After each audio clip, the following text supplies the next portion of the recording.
To start us off today, I'm going to read an extremely popular blog post by somebody called Chris Gage. She's got 87,000 followers on Medium, and this is what she has to say. She says, "We are all mere particles, molecules, and chemical makeup on loan from the greater universe.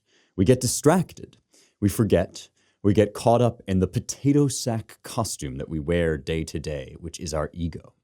But we must remember we are just one mutation, one coincidence away from being an aspen sapling, a dung beetle, volcanic magma." So what's funny is we're doing this survey of Hellenistic philosophical systems, and we started last week with Stoicism, which is having kind of like a moment right now. There are a lot of people using Stoicism as a way of life, as a kind of self-help technique, kind of like looking to the Stoics as ancient life coaches. And I argued that there's something that's fair about that, but you also have to go deeper to really understand kind of how all of Stoicism worked. But even though Stoicism is the like fashionable ancient philosophy right now, the one that we actually all believe in on some deep cultural level, even if we don't believe in it consciously, is Epicureanism. We're all kind of Epicureans, or we're all tempted to Epicureanism, even if we don't know it. And the reason we don't know it is because unlike the word Stoic, which actually means something kind of related to the Stoic philosophy, the English word Epicurean basically just means like a gourmand, like somebody that likes to eat food. And that's really distant from what Epicureanism actually was.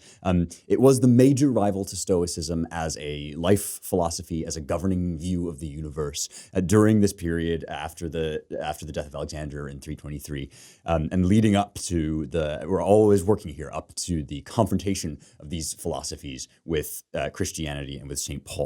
So Epicureanism was not just like, let's all hang out and drink fine wines and eat like little fancy amuse-bouches and whatever micro cookery. You know, this was a rival to Stoicism as a vision of the world.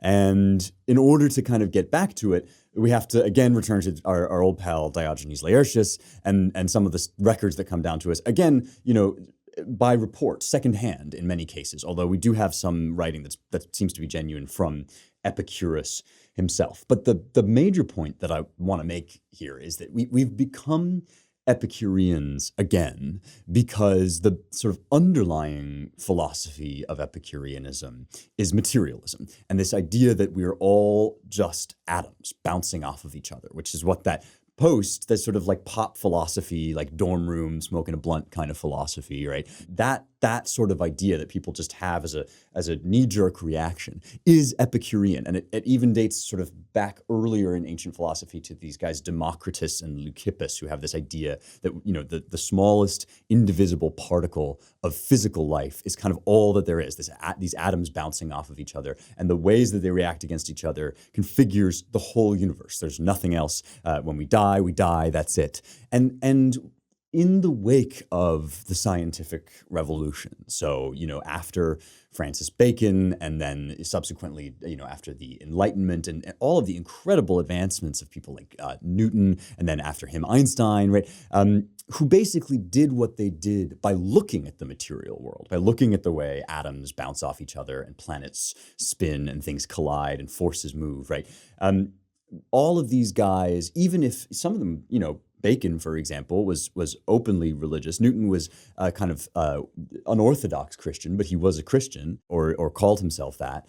And certainly he believed in God, right? But these guys created the world that we now live in by looking just at the physical and saying, okay, so just like sideline theology, sideline philosophy for a second.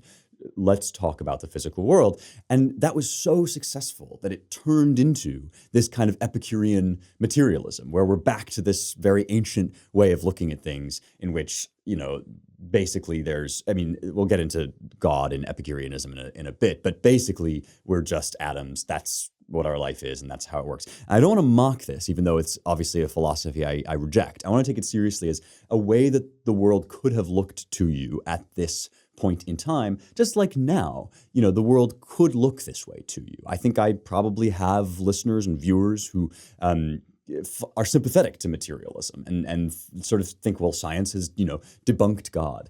And what I actually want to argue is that weirdly, that's now an outdated idea. It seems like the freshest new thing, but in fact, when we say that like either Epicureanism, ancient materialism, or modern sort of scientism, which is modern materialism, when we say that those things have debunked God, we have a really kind of primitive idea of the soul and of what the spiritual world even is, and that the idea of the soul that Epicurus had, which science is kind of debunked, was never a good idea of the soul to begin with. So scientists, I think, or people who believe in materialism, are looking for God and the soul in the wrong place, and that's the argument that I'm going to be making, and I'm going to be making it by way of a sort of crash course in this ancient philosophy of Epicureanism. Before we jump in, I have now announced, and I'm so excited to say, that we are on Locals with Young Heretics. It's youngheretics.com/locals. This is a solution to the problems of big tech and the censorship that we're facing. The people who run our major social media sites and our hosting platforms genuinely think that they have the right to tell you what you should and should not be able to say and hear. The New York Times was reacting to Clubhouse recently, which is a new app, and they said they were shocked to find that unfettered conversations are going on. Well, unfettered conversations are going on at Locals, where if you become a subscriber, you will get all sorts of stuff in the VIP community for Young Heretics that you don't get just by listening to the show. So you get next week's episode in advance without ads. You can be in the video mailbag, which means that you'll kind of be on the show. You record yourself and I'll answer your question. And we'll do all sorts of extra stuff. So head over to youngheretics.com/locals and hit subscribe. You can become a part of the Young Heretics community and become a VIP member. So please do join. I'm really excited about this new endeavor. Okay.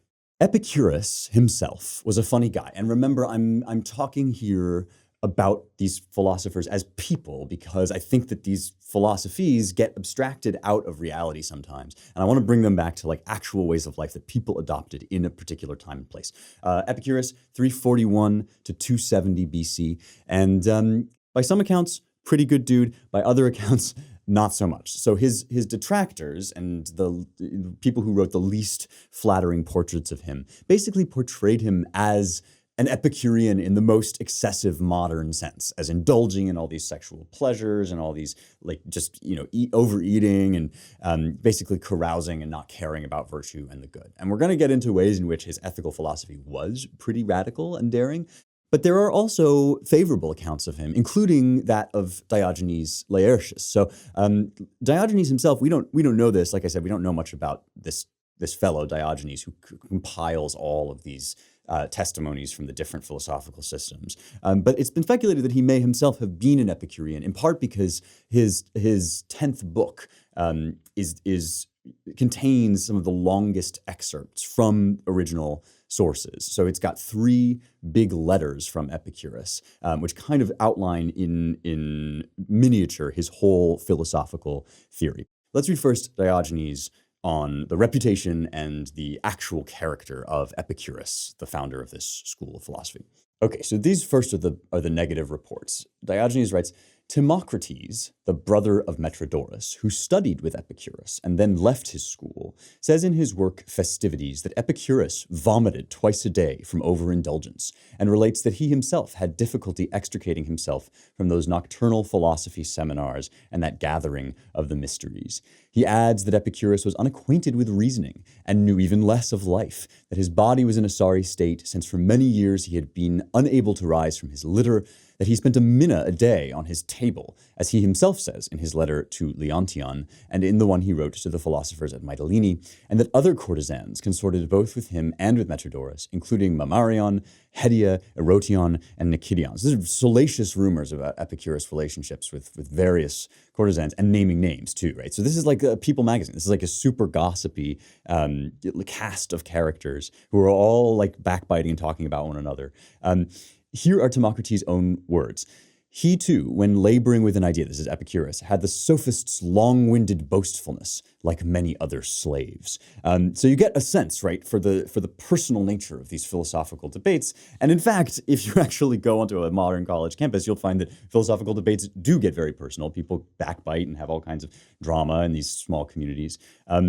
But, says Diogenes, these people, that is the people who are saying nasty things about Epicurus, these people are out of their minds, for there are a great many witnesses who attest to the man's matchless courtesy toward everyone, his native land honoring him with bronze statues, his friends so numerous they could not be measured by entire cities, and all who knew him, captivated as they were by the siren spells of his doctrine. The school itself, which at a time when all the others have nearly died out, lives on forever as one leader succeeds another. His gratitude to his parents, his generosity to his brothers, his gentleness to his servants, which is clear both from the contents of his will and the fact that they themselves studied philosophy with him, the most distinguished of them being the above-mentioned Mus. So he's just talked about a servant. So Epicurus was known for his egalitarianism, his radical elevation of people out of social classes that would have been despised. This was a part and parcel of his philosophy, as we'll get into, but you can see why people think Diogenes is himself an Epicurean. He wants to defend the founder of this school from the caricatures of him that arise out of how his philosophy is perceived. So what is this philosophy? Like Stoicism, it kind of proceeds in three sections. This is a widespread ancient way of dividing up philosophy into logic, which remember the Stoics called like the bones of the animal. So and I've called it the operating system. It's the rules of how you can and can't argue. Physics, which is just what is the world, how does it work, and ethics, which is how do we ourselves operate, how should we operate, what's the best way to do things. So we're going to go through those three parts of Epicurus philosophy in just a second, but first, a word from our sponsors. Whatever beard you have and whatever general grooming aspirations you have, you need the right kit. The funny thing about beards is that they take a lot of upkeep. And I actually do get a lot of questions like on Twitter and stuff about how to take care of a beard so it doesn't get scraggly and gross. I go only to one source for this, and so I'm really glad that they're sponsoring us. This is Mini Mustachery, and they're friends of mine over social media, and I use a lot of their stuff. They have basically like everything you could want: beard shampoo, beard wax, straight razors, which I love. I'm using one of their straight razors right now. It's really nifty. You can go to minimustachery.com/heretics right now, and you'll get 20% off with that discount code. So that's Mini Mustachery, MiniMustachery/heretics, and use the promo code heretics, HERETICS, just like in the title. They're really cool. Check them out. So, just like when we did the Stoics, we're going to start with epistemology, which is like, how do we know anything? What is true? And I said back then that the Greek word that really sort of boils this down is kriterion, which is where we get our English word criterion. And it means, what is the baseline of truth? What is the kind of rudiment of stuff that we know that we then build up from? And I said that in Stoicism, it was the way that our sense perceptions sort of came in and gave us a certain impression, and we were able to tell by the quality of that perception, by what we see, by what we hear, that it conveys certain true information to us. This is, again, an area in which I kind of like Epicurus. It's not one of the places where I have my biggest beef with him. But let's read from one of his letters. So the three letters that Diogenes records are to the historian Herodotus, whom we've talked about before, his student Pythocles, and another guy named Menoikeus, who is otherwise sort of unknown. So we'll start by reading from the lead up to his letter to Herodotus. This is Diogenes still, but he's reporting what Epicurus says. Every sensation is devoid of reason and incapable of memory, for it is not self-caused, nor, if caused by something else, can it add or subtract anything, nor can anything refute our sensations. For one sensation cannot refute another, produced by the same sense, since they are of equal strength. Nor can sensations produced by different senses be superior to one another, since they do not judge or discriminate the same things. And the same holds true where reason is concerned, since all reason is derived from sensation. Nor is any one of the senses superior to another, since we pay heed to them all. And the fact that our perceptions exist guarantees the truth of our sensations, for seeing and hearing are as real to us as feeling pain. Hence, it is from phenomena that we must draw inferences about non-evident realities. So what's he saying here? He's saying, first of all, a couple seemingly contradictory things that actually do fit together in a way. He's saying that sensations, first of all, are alogoi. So remember we talked about logos, which is the governing reason or rationality. And Epicurus is saying that sensations, experiences, sense perceptions that we have are without reason, that they just are. And on the one hand, there's something sort of fair about this in the sense that if I see the color red, I don't therefore, as the Stoics also agreed, right? I don't therefore have to draw any conclusion. It just is, it exists. And that's why he said all sense perceptions are true. What he means is that it's true that they exist. Any sense perception that you have, you know you have it. So you can start there, right? But then he says we take that experience and we draw from it using our reason. The problem here for me is the separation between reason and sense perception. Right? Remember, Stoics kind of blended these two things together by saying that the world itself is logically coherent and is ordered according to the divine mind of God. And for that reason, there was sort of rationality baked into our perceptions, waiting to be unpacked by our own experience. That's, I think, a firmer view than what Epicurus believes, which is that we just have these sense perceptions and then we apply reason to them and we derive from them all of our knowledge. Now, like I say, I don't think that works. It basically ends him up in this place where you can't say anything except what you can infer based on what you see. And there is, I think, something sensible about this in that it means that you're not going off wildly speculating about stuff that you don't have direct knowledge of. But as we'll see in a second, it also means that Epicurus thinks there is an infinite possibility of worlds and events and stuff that is completely beyond our own sort of scope of reason that might be happening outside of us. But it's still physical, right? Everything is just atoms bouncing off of things. But what we have is just this, we happen to be here. And there's almost a radical skepticism in it where it's like, well, I see the sun rising today. But as David Hume would later sort of ask, well, how can I know it'll rise tomorrow? Well, Epicurus thinks what you're seeing in front of you is real, but that it's only this tiny part of it, just an immensity that is potentially capable of infinite permutations. And the way that reason happens to work here and now might not be the way it happens to work in a million other worlds. You'll notice some parallels here with the sort of multiverse theory that is presently sort of fashionable among some students of physics and some scientists as a way of explaining how it is that this world has consciousness, this universe has consciousness, which seems wildly improbable if you don't believe in a personal creator God. And the way to deal with that is just to say, well, there are probably a lot of other universes. And this just happens to be the one where things work this way.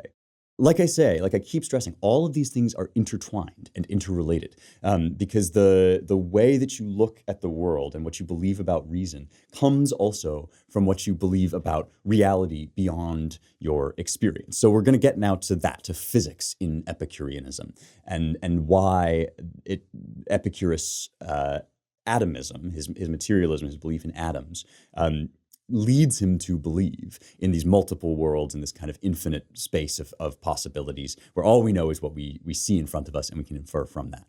Just a quick pause to say thank you so much for being here. I love to do this show and it delights me to hear from you about how you're connecting to it. If you haven't already, please do subscribe, Apple Podcasts, Google Play, Stitcher, wherever you get your podcasts. And what really helps is you can leave us a 5-star review on iTunes. All of that having been said, I've also been getting a lot of questions about how to support the show beyond the reaches of big tech. And the answer to that now is locals. It's youngheretics.com/locals. So head over there also and subscribe and become a VIP member. So he's talking here now about what we can know, the little that we can know about what is non-evident. That is, what is not clearly just obvious to our sense perception. And he says, nothing comes into being, this is the letter to Herodotus, nothing comes into being from that which does not exist. For in that case, anything could have arisen out of anything, without any need for seeds. And if what disappears were destroyed and ceased to exist, all things would have been destroyed, since that into which they were dissolved does not exist. Furthermore, the sum total of things was always what it is now, and will remain so forever. For there is nothing into which it can change, since nothing exists besides the totality that could enter it and effect the change. Now, what's he saying here? There is a parallel with some Christian arguments about the creation of the universe, in the sense that nothing comes from nothing, and the universe can't simply have exploded into life ex nihilo, is the Latin phrase, right?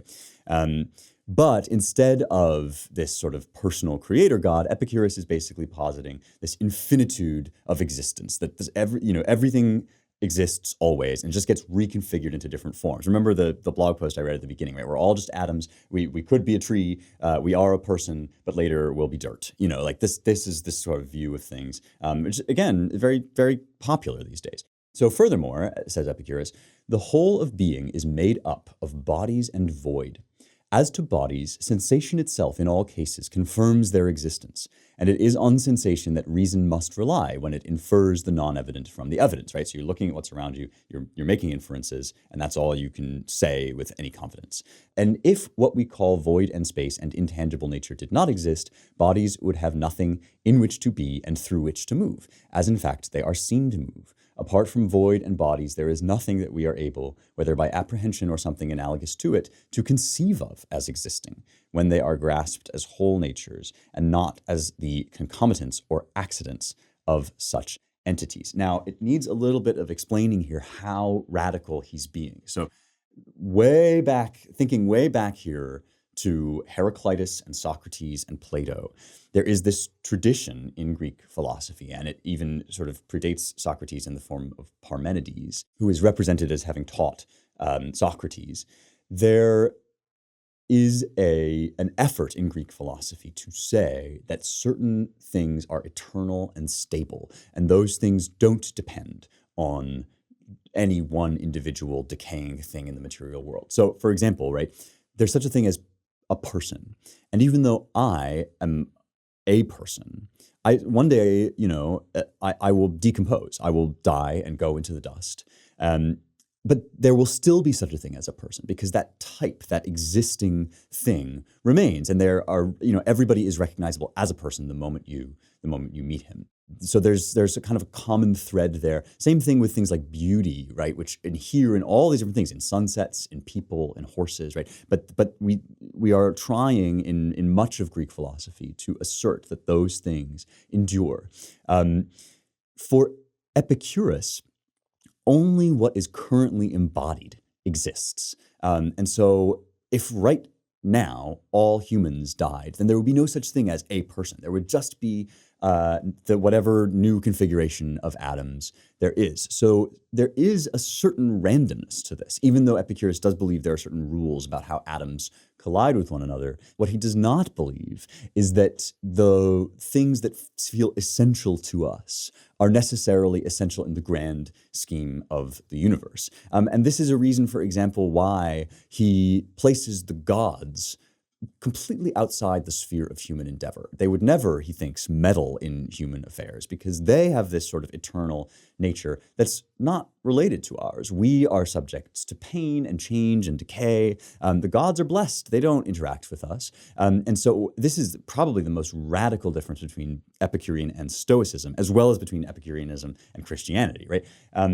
The Stoics believe that one God is basically suffused throughout the whole universe. Epicureans believe that the universe is a totally sort of distinct thing from the gods, even though the gods also are materials, right? But they're just not part of our world, which is in this sort of flux and things bouncing off each other and being recreated and reoriented, which is why, because he believes that, he's very cautious and skeptical about what he can and can't say. He would not make big sweeping pronouncements. And in fact, often in later explanations of Epicureanism, like the Lucretius poem De Rerum Natura, which we'll get to in a bit, it's explained that actually Epicureans were fond of explaining one thing with multiple different ways. So this total materialism, this just totalizing vision of the world as atoms moving through space has profound consequences for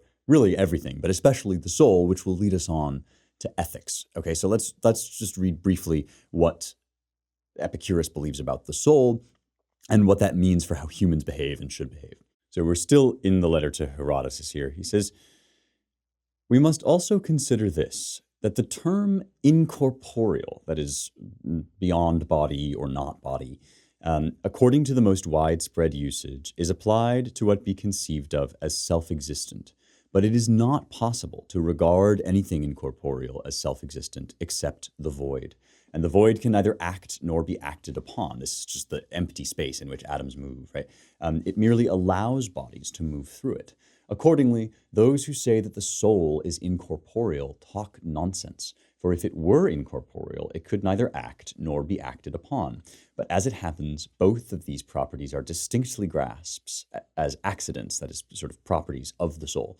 Accordingly, when we refer all these arguments about the soul to our feelings and sensations, bearing in mind the premises stated at the outset, we will see that they have been adequately comprehended in the outlines, and hence we will be able on this basis to work out the details with accuracy and confidence." So for Epicurus, the soul is a sort of mist of atoms, very fine-grained atoms, that suffuses the body, but that can't survive outside of it. And so when we die, they just evaporate into the grand toss and churn of all the other atoms that already exist. That's where you get a sort of famous set of Epicurean arguments that death is nothing to us, because, we didn't have consciousness before we were born. After death, we will be in the same position. So it won't hurt. We won't exist. It won't matter. This is a kind of appeal to quietism, and it has, ramifications for how you live in the world. It's also a hugely sort of naturalist theory of human development. It's almost Darwinian. At one point, Epicurus goes into the development of language, which of course is the sort of rudiment of sophisticated human culture. And he describes it as a kind of physical process that when perceptions, which are, remember, physical, right? When physical light entered our eyes or sound waves entered our ears, he would have called it, blasts of air entered our ears. That generated these kind of grunts and noises that we then refined over time. It's a sort of bottom-up vision of humanity, that building itself out of sort of animal life into human society. So, again, this is where we're kind of all at, right? I've argued for some of the reasons why I don't think it makes any sense, and I'll continue to do so, but let's just spend a little more time first in sort of Epicurean ethics and how it arises out of this cosmology. And for this, we're going to move on to the letter to Menoikeus, who's this sort of otherwise unknown addressee of the third letter. He says, "Accustom yourself to the idea that death is nothing to us, for all good and all bad are vested in sense perception, and death is deprivation of sense perception. Hence, a correct understanding that death is nothing to us makes the mortality of life enjoyable, not by giving life an unlimited span, but by dispelling the desire for immortality. For life holds no fear for one who has truly grasped that there is nothing to be feared in not living. It is therefore the foolish man who says he fears death, not because when present it will give pain, but because the prospect of it gives pain.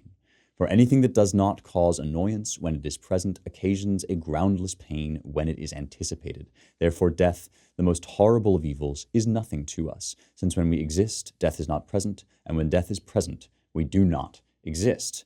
Now, there are some parallels here with Stoicism, actually, because we were talking about the Stoic idea that you shouldn't be perturbed by anything that's not actually bad. I mentioned earlier Democritus, the sort of early atomist, and Sextus Empiricus, who's another person that records a lot of these sort of sayings from other philosophers, records a saying of Democritus: "Sweet exists by convention, bitter by convention, color by convention. Atoms and void alone exist in reality." And so this is this idea that all of the stuff that we layer onto, that reason that we layer onto our sense perceptions, it's a momentary thing. It doesn't actually relate to anything eternal. And when we die, it will evaporate, and there'll just be more atoms and more void. And so the Epicurean idea is basically that we should learn to detach ourselves from illusions that we have about good and evil that come from eternity. And we should simply live in the world as it is, again, right here, right now.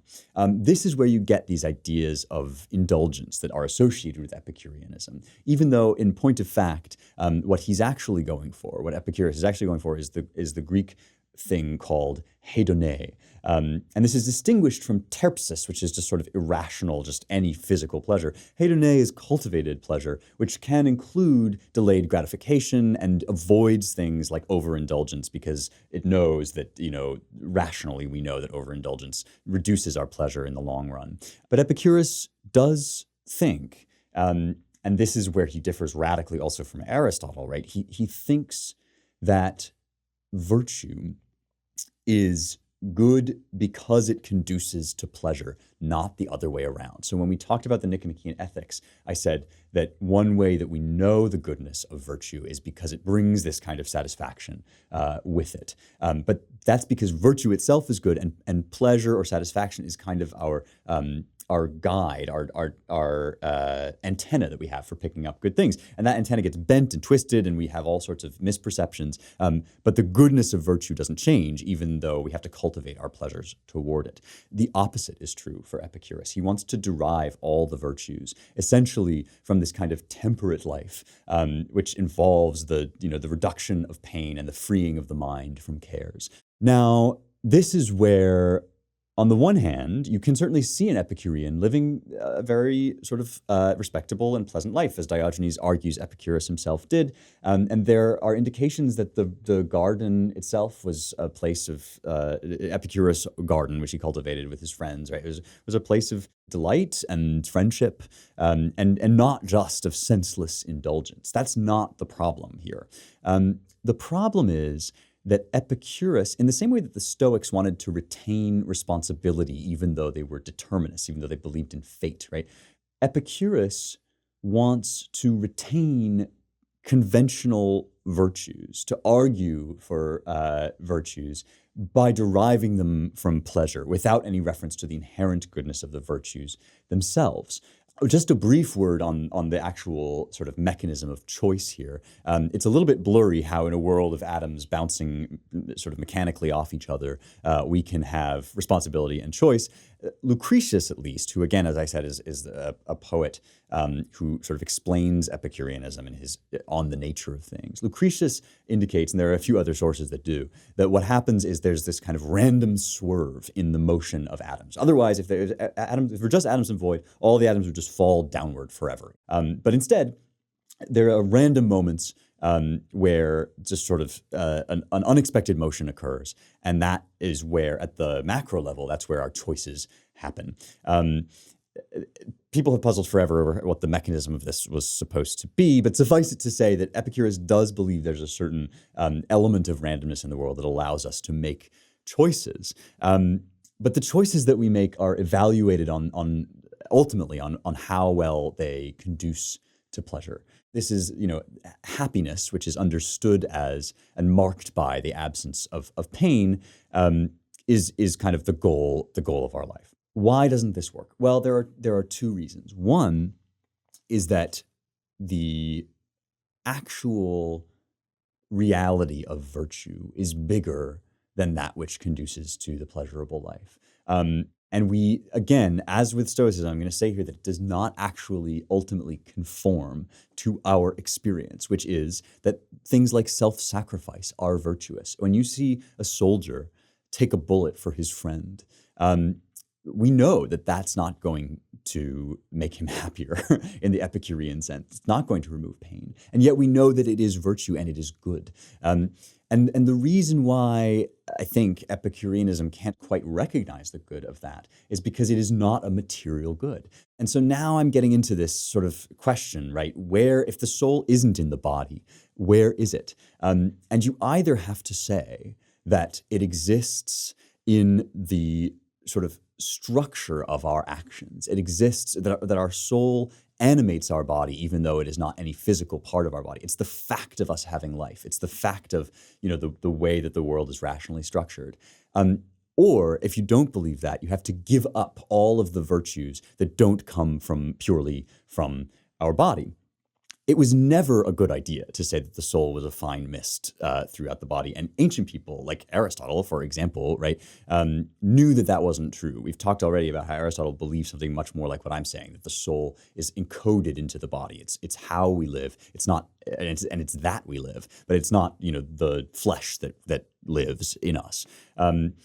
It's a very different thing, and that's still not, science has nothing to say about that. The idea that the rational structures of the world are themselves entities, and that the fact of our bodies being alive is itself a reality that is not physical, is a claim. It's a claim that doesn't submit itself to scientific proof, just like Epicurus' claim, actually, in defying his own logic, right, does not submit itself to scientific proof. So this is the problem. You either have to acknowledge the virtue of a soldier sacrificing himself for his brother, and then you say that there are things in the world that go beyond just atoms bouncing off of each other, or you simply give up on all of that, and you can't recognize that virtue. You have to close your eyes to the virtue of that and simply live in a kind of state of bliss and peace. I know which world I want to live in because I think it's closer to the real world. I think that the very apparatus whereby we perceive that some things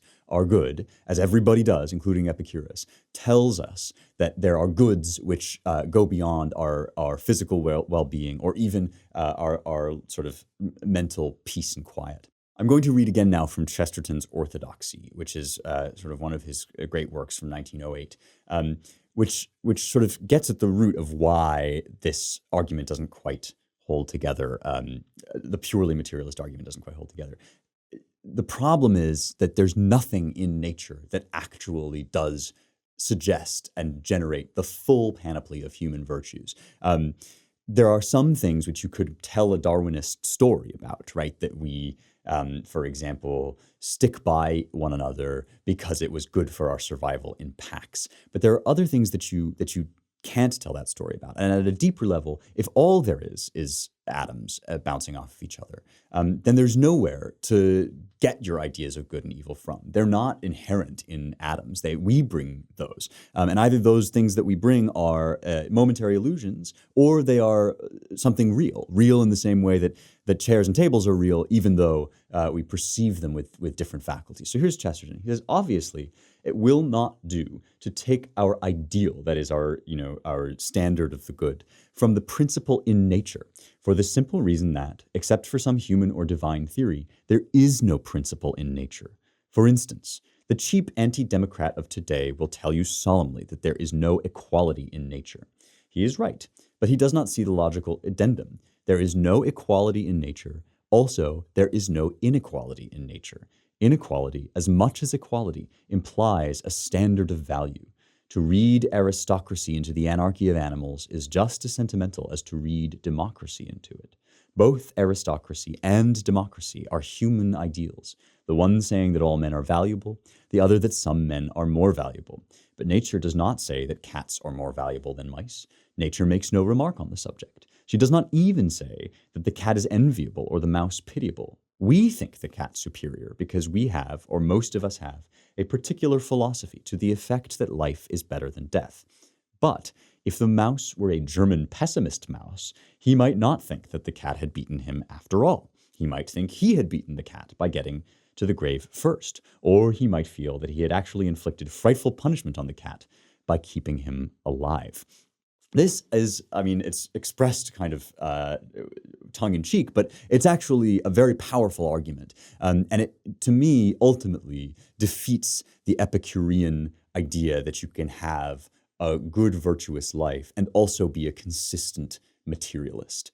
It's not that there aren't virtuous materialists and indeed virtuous atheists, which Epicurus was not, but it's that the human virtues of materialists and atheists cut against the logic of their materialism and their atheism, because materialism itself doesn't have any of the resources to derive anything more than a kind of momentary, conventional morality. It's one thing to say, well, we have these sort of perceptions in our configurations of atoms. We experience these things as good and evil, but then once we vanish and evaporate into the void, well, they won't be, because we won't have that experience. But if you want to say anything more about morality, which I think most of us have the intuition that we do, you can't be an Epicurean, which is a shame because so many of us are. But this is I'm sort of arguing that this is a very ancient strain of thought that comes back in moments when the study of the physical world is very much de rigueur, and that's true now as it was in classical Athens and thereafter in the Hellenistic era. Right, it was very much and is now very fashionable and important to take a look at how the physical world works.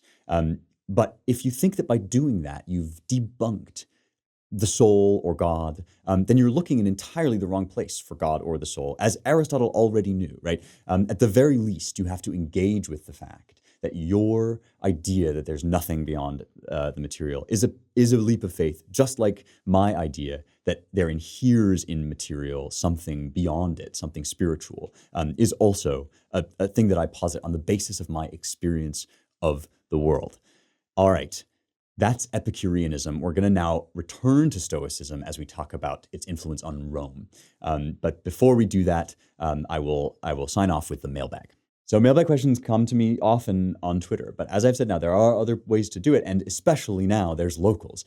So if you want to be in the video mailbag, and if you want to do live Q&As and all that stuff, go over to youngheretics.com/locals and become a Young Heretics VIP. Here's a question, though, from Ogden Splendid. It's very short and it's very good. He asks, are icons idolatry? Now, I love this question. An icon, broadly conceived, is a work of art or an image of some divine personage, especially Jesus, but also a saint or Mary, which is used in worship as a kind of tool for entry into communion with the divine. They are not idolatry, I don't believe. What idolatry is when you confuse an image or a symbol of a thing, especially a thing that has in nature sort of inherent symbolism, for the thing of which it is a symbol. So it would be idolatry to believe that the icon you are worshiping is God. And what that would mean, of course, would be to say, to sort of like expect that if you didn't have it, it got destroyed, there would be no God, that if it weren't near you, you couldn't pray, right? Those would be marks of idolatry, because the symbol of the thing has become for you, has been ascribed with the power of the thing. We do this with everything. Every sin is idolatry somewhere, at some core of it. When, for example, we become addicted to something, what we do is our bodies sort of respond to the goodness of it.